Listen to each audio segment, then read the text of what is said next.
Who are Ihyaa Turaath?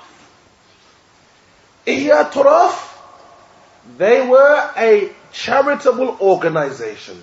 This was the origin of Ihyaa Turaath.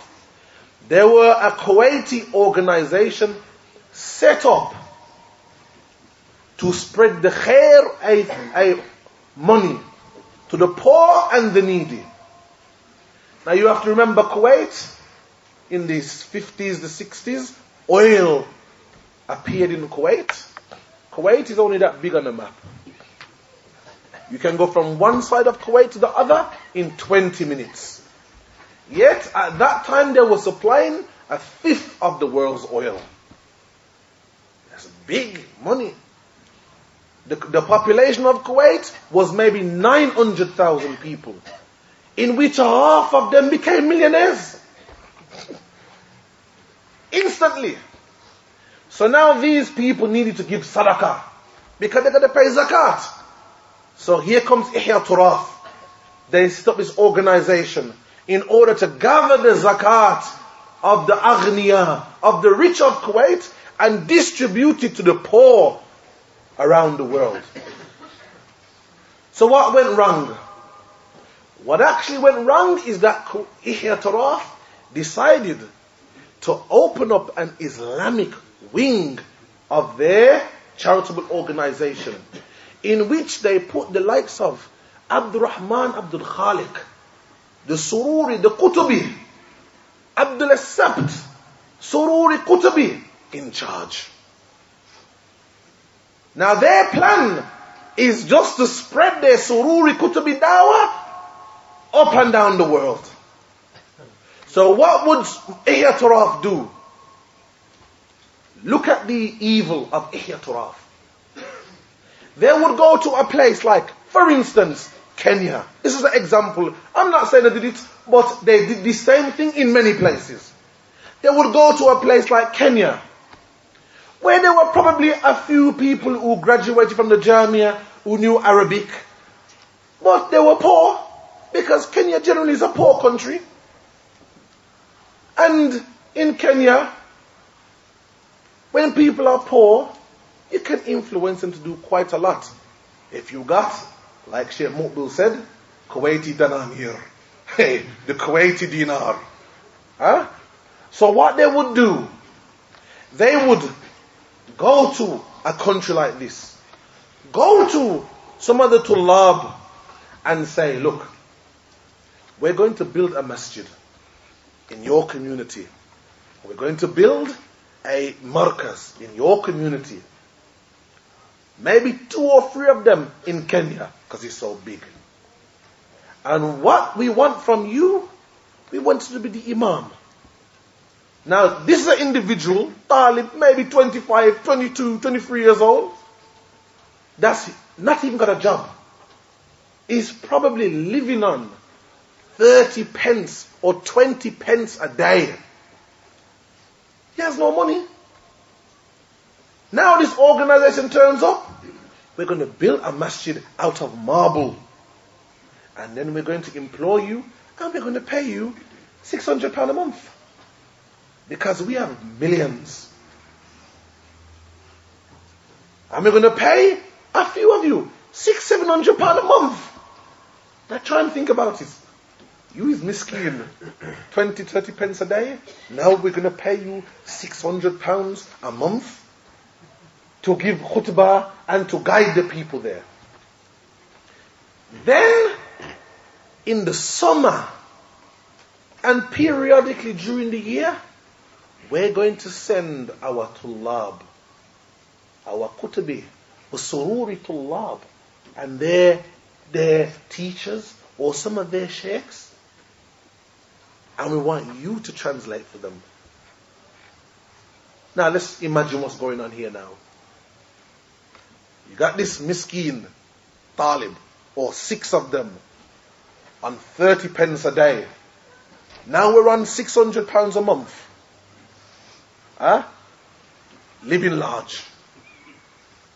In Kenya. All I have to do is do, 5 daily salawat, a khutbah, what dars, a dars. You will find one dars for the day or during the summer months or during the year periodically. They would send some of their students to propagate this Sururi, Takfiri, Ikhwani Daw'ah. These people who are employed now for this magnificent wage, it becomes difficult for you now to refuse to translate. Because you're getting £600 a month while everybody else around you is on 20 pence a day. And you don't want to leave or lose your job because life is good. Life is now good for you. And this is how Ihyaa Turaath went around all those poorer countries, setting up masajid and setting up marakis and turning innocent people into takfiris, into suicide bombers, into people revolting against rulers and calling for revolt. Believe me, it was Ihyaa Turaath and the likes of them that done these things.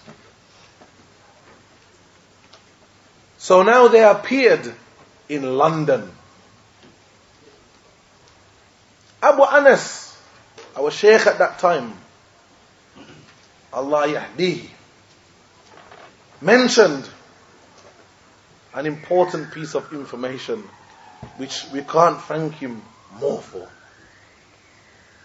He said, because Abu Anas was here, he was doing a doctorate in Birmingham University. So we used to be here for long periods of time. When he went to London, he went to visit the bookshop, where he met Abdul Sept. And he started speaking to Abdul Sept, and he knows Abdul Sept, Takfiri, Khutubi, all of that stuff. What did Abdul Sept tell him? He goes, Ihyaa Turaath, we're coming to cement ourselves in Great Britain. And we're coming here to target 2 individuals specifically. And we're going to send individuals to target the dawah of 2 individuals specifically. Abu Sufyan Makdawal and Abu Talha. These 2 individuals, we have people we're going to send to target them too in order to bring down their dawah. So now, we'll get back to that a bit later as well. Brixton have now got Abu Usamah. And they can't afford to pay him. All of a sudden, who turns up in Brixton except for some of the members of Ihyaa Turaath? And I know firsthand what took place because both Abdul Haq and Abu Usamah explained to me what happened. So this is not no giddy now. This is what they both told me. Brixton wanted to buy a free 1 to 3 tape machine. You know those tape machines where you put 1 tape in there and it records free so that you can easily distribute tapes amongst the community and sell tapes. They were about £1,500 and they couldn't afford to buy one. Ihyaa Turaath gave them an offer to aid them with that. But they wanted to have a sit-in first about other matters also. So they had this sit-in. After them saying, yes, we will help you towards your cassette machine,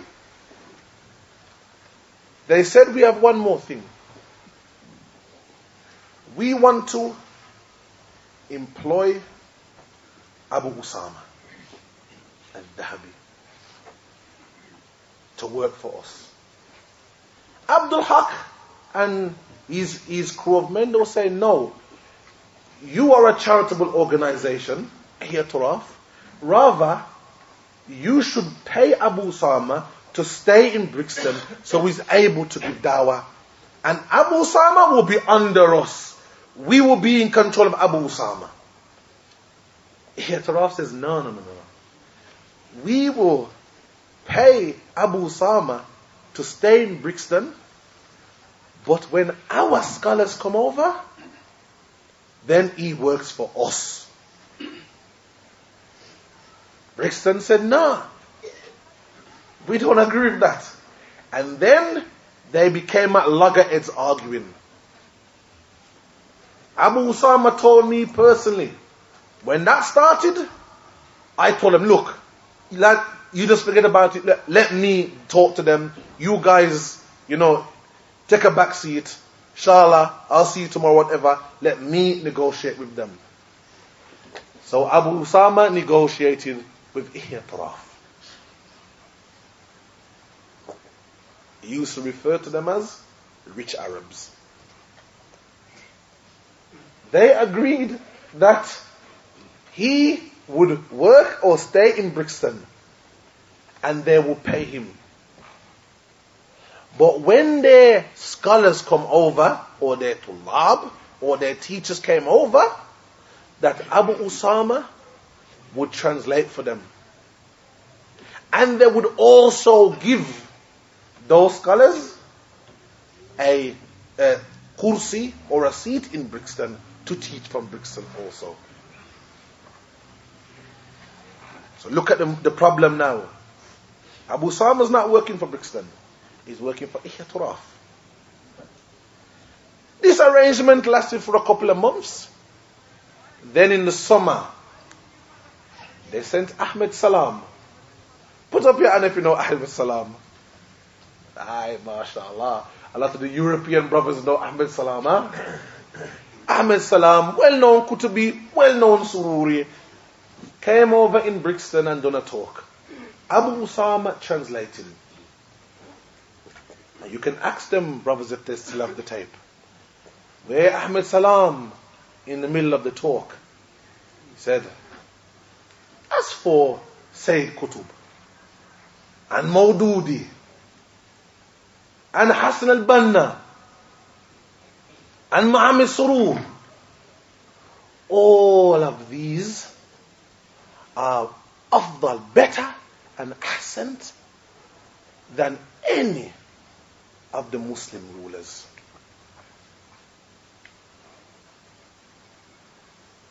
It's a mushkila. That's Qutubi Kalam, that's Takfiri Kalam. You can't speak about the rulers like that and compare these ones who call for the removal of leaders and incite the people to change rulers and to fight against them, say that they are better than any of the Muslim rulers. And Abu Usamah sat down there and translated it. After that, various Qutubis came over to England. And Abu Usamah was the translator for Ihyaa Turaath. He told me personally, he said to me, he goes, these guys, they pay me £25 an hour when we go on, because they used to go on journeys. They used to come to Birmingham, go to Bradford, go to Leeds. They even used to do camps like Forest and Dean. They used to go there and bring the people there. He said, them guys, they pay me £25 an hour, even when I'm not translating. Now imagine that, Ikhwan. We're here struggling in England, can't get no money, and you're on £25 an hour translating. So when you're on a journey with Abdul Salam, Adnan Abdul Qadir, or any of these Ta'banis, you're receiving £25 an hour without even translating. You may only translate 2 times for the day, 1 hour each time. So you times that, 24 hours times £24. And sometimes they'll be like that for 2-3 weeks. So this guy came over and started working with Ihyaa Turaath.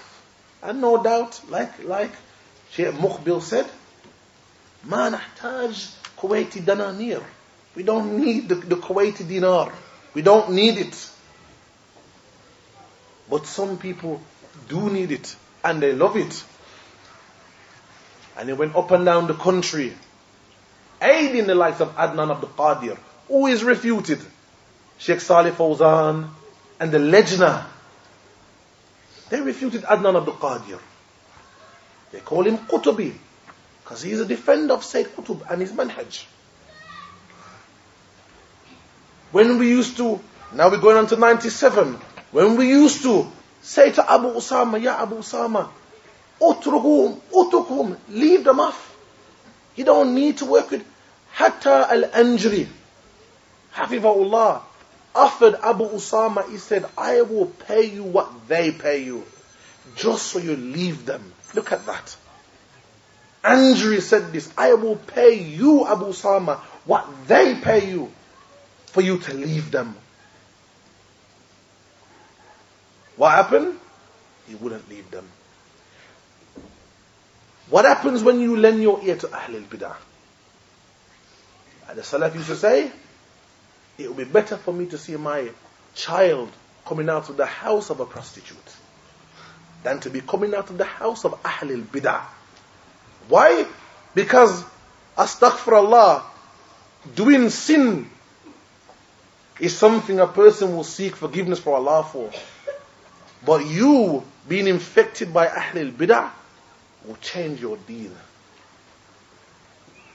And you will not seek forgiveness for that, because you will think you are upon the straight path. Abu Usamah became infected. So much so, one day he went to visit Abu Talha, and Abu Khadija was present, and I at other times was present. When he turned around and said, the likes of Sheikh Muqbil, the only reason why they refute Ihyaa Turaath is because they used to give him money.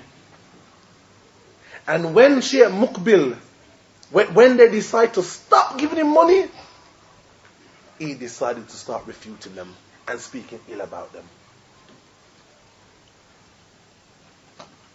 This is the kalam of Abu Usamah in defense of Ihyaa Turaath. So before the Isha, I'll explain that this is what took place with Abu Usamah in his first tour. His first coming to Great Britain. He was the one that defended Ihyaa Turaath. Al-Anjri said a statement to us at that time. Wallahi ikhwan wa akhawat, this statement should be written in gold. He said to us, Ya ikhwan, if you guys do not refute Ihyaa Turaath here in Great Britain, believe me, it took them 5 years to destroy our dawah in Kuwait. And it goes with you guys, they will finish you off in less than a year. And you know what the result will be? This statement is just so true. Those who have minds to reflect upon what Andrew said. He said, and they will have you believe in your Salafi when you're really Ikhwan. You go and speak to them up there, ya Ikhwan. And they will tell you, where's Salafi? What are you talking about? Why, where's Salafi? Nothing wrong with Ikhwan al-Muslimin. Nothing wrong with sitting with Mami Surur and his gang. Nothing wrong with listening to them. Where's Salafi, Ikhwan? Where's Salafi? No, you're not. That's not Salafiyyah. So what if we do talks or we unite with the Brelvis? So what if we call the people to vote and democracy? So what? Is that Salafi, Ikhwan? But you can't tell them you're not Salafi. That's Ikhwaniyah. That's not Salafiyah. They won't understand. So alhamdulillah, we went on a warpath with Ihyaa Turaath. And wallahi, we done maybe four blazing meteors. This was things that we put out, leaflets, refuting Ihyaa Turaath, using the Mashaykh. At that time, Sheikh Rabi', Sheikh Muqbil, Sheikh Muhammad Hadi, and Madkhali, Abdul Salam Burj, all these Mashaykh. And we refuted them, and we finished them. And the only thing that kept them alive was Abu Usamah. So we all came to a head. Where? Where did it come to a head? Abu Usamah claimed, alright, we're going to make Hajj 1997, which was the most memorable Hajj we made.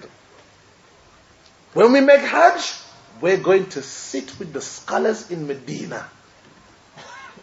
And we're going to ask them what they say about Ihyaa Turaath. So we all went.